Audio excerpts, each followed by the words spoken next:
can hear now. Biggie, tell me, who do you fear? Ain't a living soul breathing, so pump no fear here. My last phone flashed and I mashed his ass. Bastard, fuck with me, but I blast your ass. Every day is real. That's how real it is. I think somebody's trying to kill me. I'm making up paranoid, like really scared.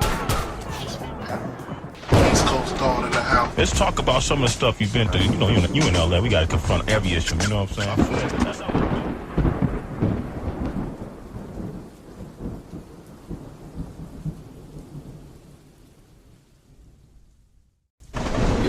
YouTube, what up? It's your homie Gab, I'm in the building. And this is Machiavelli Media. So, everybody likes to point to the infamous Notorious Big interview with the Wake Up Show when he kicked the freestyle to Long Kiss Goodnight live over the California airwaves. And everybody points to that as being one of the trigger points to led to the Notorious Big's untimely death. Now, my point to you would be, if there was a hit on Biggie's life already, then he could have said or did anything on the radio station that night, and it wouldn't have changed the results. But let's just say this was a random act of violence or a random retaliation act, then surely Biggie Smalls kicking Long Kiss Goodnight didn't help him at all. You know, when he said, laugh now and cry later, I rhyme greater than the average player hater, and everybody know Pac had the laugh now and cry later tats on his back. Laugh now, cry later, I rhyme greater than the average player hater. Or when he referenced I ain't mad at you, or just talking about an individual dying, and you know Tupac had just passed, it was fresh in the minds and the hearts of all the fans out there and all the fans all over the world. When my men bust, you just move with such stamina. Slugs missed ya, I ain't mad at ya. I ain't mad at ya. Or Biggie's just cockiness when he came on the air. When he first got on air, the first thing he said was, East Coast dawn in the house. Now keep in mind, this is when, no matter what you call it, but it was a feud between Bad Boy, Death Row, and ultimately East Coast, West Coast.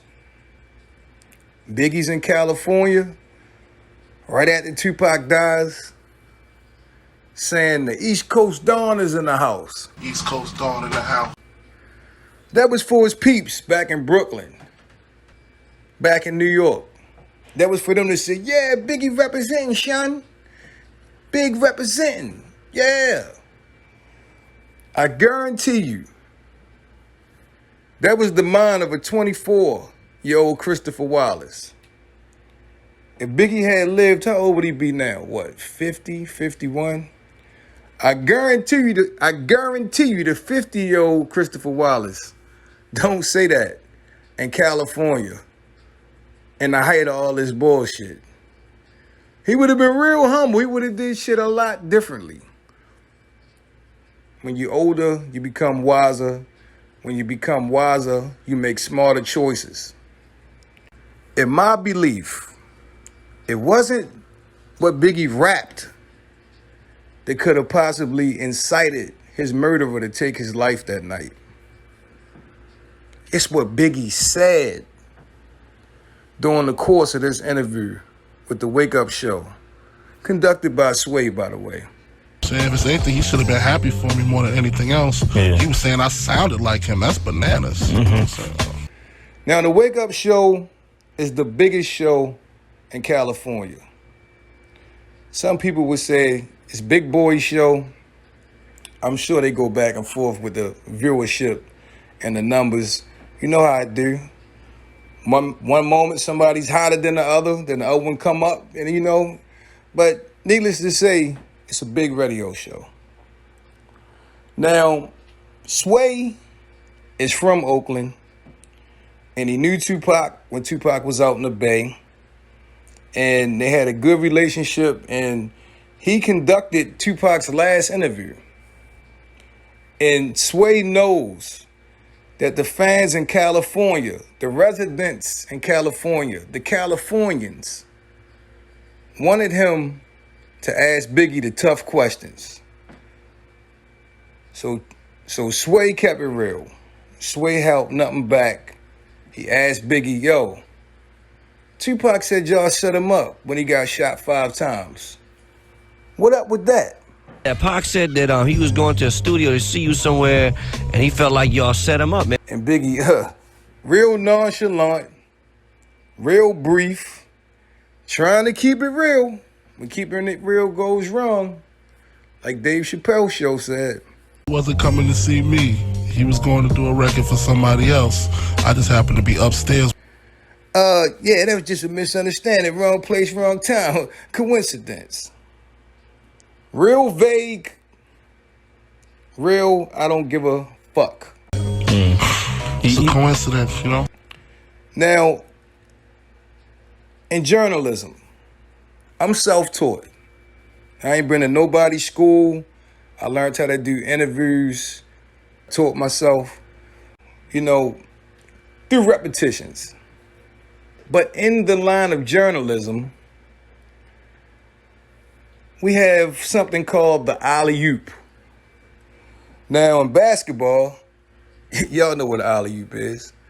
That's when somebody throws the ball in the air, it gives somebody an easy, uncontested dunk. Easy points, right? So Sway threw Biggie an alley-oop question because Sway probably knew the danger Biggie was in out there in California. Sway, I'm sure, was hearing all the rumors and all the speculation and fans pouring in and people upset. So he knew the temperature was hot. So he threw Biggie an alley-oop question and he set it up for him lovely. He was like, man, you and Tupac was close one time. Tupac's death, how did that affect you? Did it hurt you? Let's get into that for a minute. To confront that, like the whole death of Tupac, the tragedy of somebody as powerful, as big as he is in hip-hop, just to be taken out. Now here's Biggie's golden opportunity to say, oh man, Pac passed and crushed me, man. Pac was like my big brother at one time, man. We had a falling out, man, but I love that dude, man. Man, I wish that didn't happen to him. That was my homie. He could have poured it on thick. Even if he ain't mean everything he was saying. But the 24-year-old, the East Coast Don, said It was a loss, a great loss. I feel for his family. First he said it was a loss, then he said it was definitely a great loss, but it wasn't no umph behind it. It was nothing believable about what he was saying. You know what I mean?